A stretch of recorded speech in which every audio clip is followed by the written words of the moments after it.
Assalamualaikum warahmatullahi wabarakatuh. Kami dari kelompok 9 akan mempresentasikan tentang teori istinbat dan istidlal hukum Islam.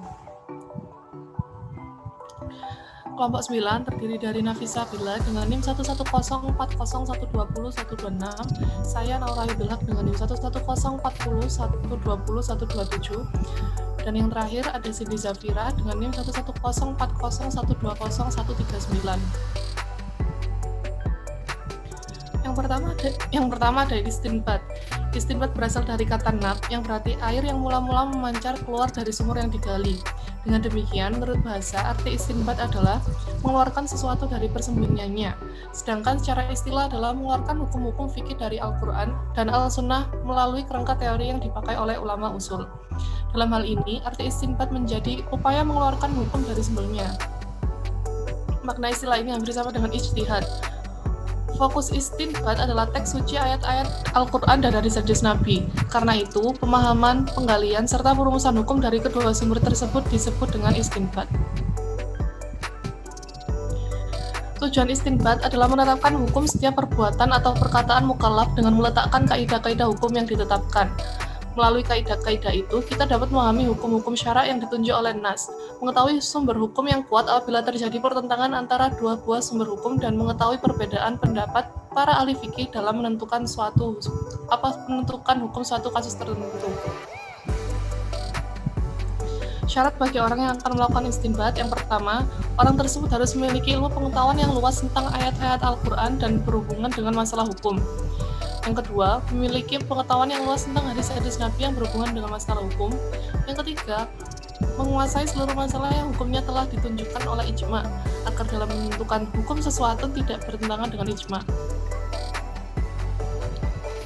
Yang keempat, memiliki pengetahuan yang luas tentang qiyas dan dapat mempergunakannya untuk istinbat hukum. Yang kelima, mengetahui ilmu logika agar dapat menghasilkan kesimpulan yang benar tentang hukum dan sanggup mempertanggungjawabkannya. Yang terakhir, menguasai bahasa Arab secara mendalam karena Al-Quran dan As-Sunnah tersusun dalam bahasa Arab. Selanjutnya akan dijelaskan oleh teman saya, Nafisa Bila. Pembahasan selanjutnya metode istinbat dari segi bahasa. Metode istinbat dari segi bahasa ada 4. Yang pertama amar, nahi, dan tahir. Yang kedua lafal umum dan lafal khusus. Yang ketiga mutlak dan muqayyad. Yang keempat mantuk dan mafhum.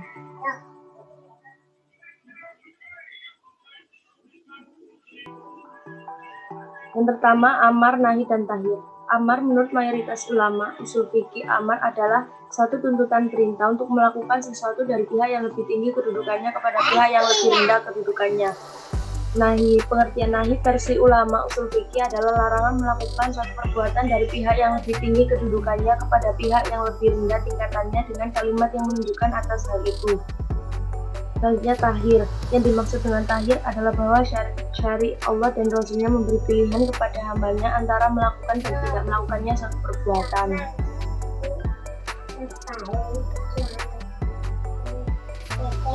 Yang kedua, lafal umum dan lafal khusus.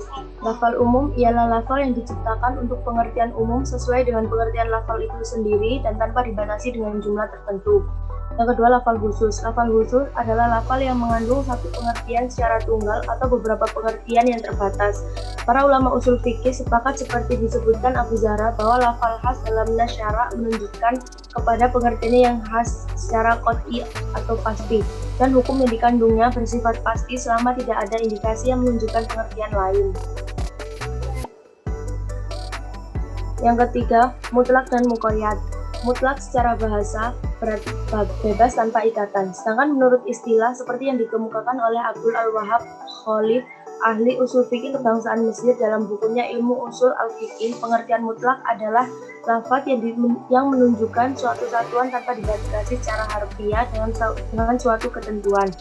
Misalnya, lafal mutlak yang terdapat dalam ayat 234 surah Al-Baqarah. Orang-orang yang meninggal dunia di antara kamu dengan meninggalkan istri-istri, hendaklah para istri itu menangguhkan dirinya beribadah 4 bulan 10 hari. Yang kedua, muqayyad. Lafal muqayyad mengandung arti terikat.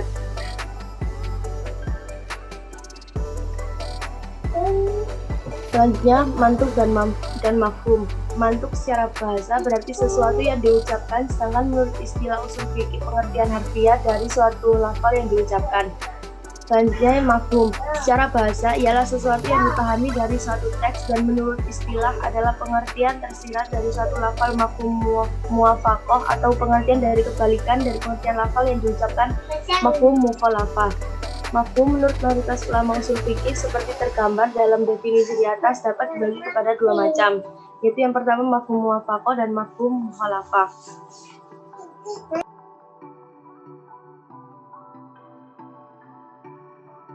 Yang selanjutnya akan dijelaskan oleh teman saya, Cindy Zafira. Ada maqasid syariah. Maqasid syariah berarti tujuan Allah dan Rasulnya dalam merumuskan hukum-hukum Islam. Tujuan itu dapat ditelusuri dalam ayat Al-Quran dan As-Sunnah sebagai alasan logis bagi rumusan suatu hukum yang berorientasi pada kemaslahatan umat muslim. Pengetahuan tentang maqasid syariah adalah hal yang sangat penting yang dapat dijadikan alat bantu untuk memahami ayat-ayat Al-Quran dan As-Sunnah. Menyelesaikan dalil-dalil yang bertentangan, dan sangat penting lagi adalah untuk menetapkan hukum terhadap kasus yang tidak tertampung dalam Al-Quran dan Sunnah secara kajian kebahasaan.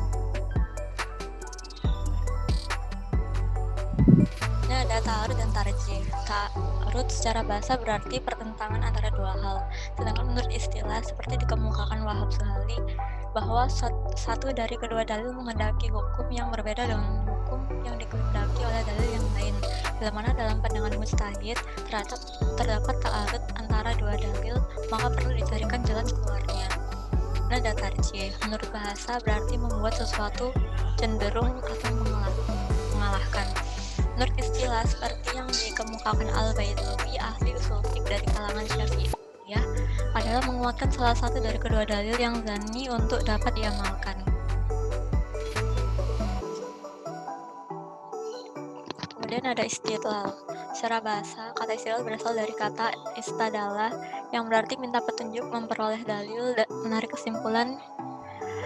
Kemudian Imam Al-Dimyati memberikan arti istilah secara umum, yaitu mencari dalil untuk mencapai tujuan yang diminta. Dalam proses mencari dalil, sumber hukum Al-Quran menjadi rujukan yang pertama, As-Sunnah menjadi alternatif kedua, ijma menjadi yang ketiga, dan qiyas pilihan berikutnya. Apabila keempat dalil belum bisa membuat keputusan hukum, maka upaya berikutnya adalah mencari dalil yang diperselisihkan para ulama, seperti istihsan, masalah, mursalah, dan lain-lain. Dengan demikian, teori istidlal merupakan pencarian dalil-dalil di luar keempat dalil tersebut. Para ulama usul fiqh menjelaskan istidlal ada beberapa macam, antara lain yang pertama yaitu istisab, menetapkan hukum yang telah ada pada sejak semula tetap berlalu sampai sekarang karena tidak ada dalil yang merubah. Yang kedua adalah maslahah mursalah, yaitu prinsip kemaslahatan kebaikan yang dipergunakan menetapkan suatu hukum Islam. Juga dapat berarti suatu perbuatan yang mengandung nilai baik atau bermanfaat. Yang ketiga ada istihsan yang berasal dari bahasa Arab yang artinya mencari kebaikan. Yang keempat sadus darai, yaitu wasihah yang menyampaikan kepada tujuan atau jalan untuk sampai kepada yang diharamkan atau yang dihalalkan. Yang kelima ada ilham, yaitu sesuatu yang dituangkan ke dalam hati berupa ilmu yang mendorong untuk beramal tanpa petunjuk ayat dan tanpa memperhatikan hujjah. Ini dasar hukum istidlal. Allah memerintahkan untuk mengembalikan segala urusan dan permasalahan kepada Allah, kepada Al-Quran dan Sunnah, sebagaimana firman Allah yang berarti, wahai orang-orang yang beriman, taatilah Allah dan taatilah Rasul Muhammad dan ulil amri pemegang kekuasaan di antara kamu. Kemudian, jika kamu berbeda pendapat tentang sesuatu, maka kembalikanlah kepada Al-Quran dan sunnahnya Rasul. Jika kamu beriman kepada Allah dan hari kemudian, yang demikian itu lebih utama bagimu dan lebih baik akibatnya. Imam Ibnu Katsir berkata bahwa ini perintah Allah untuk mengembalikan semua permasalahan yang diperselisihkan, baik pada masalah dasar-dasar agama atau cabangnya, kepada Al-Quran dan Sunnah. Dari Ibnu Katsir nomor 1338. Mafhumnya menunjukkan larangan untuk menyandarkan permasalahannya hanya kepada akal semata. Sekian Sekian dari kami kelompok 9, kurang lebihnya mohon maaf. Wassalamualaikum warahmatullahi wabarakatuh.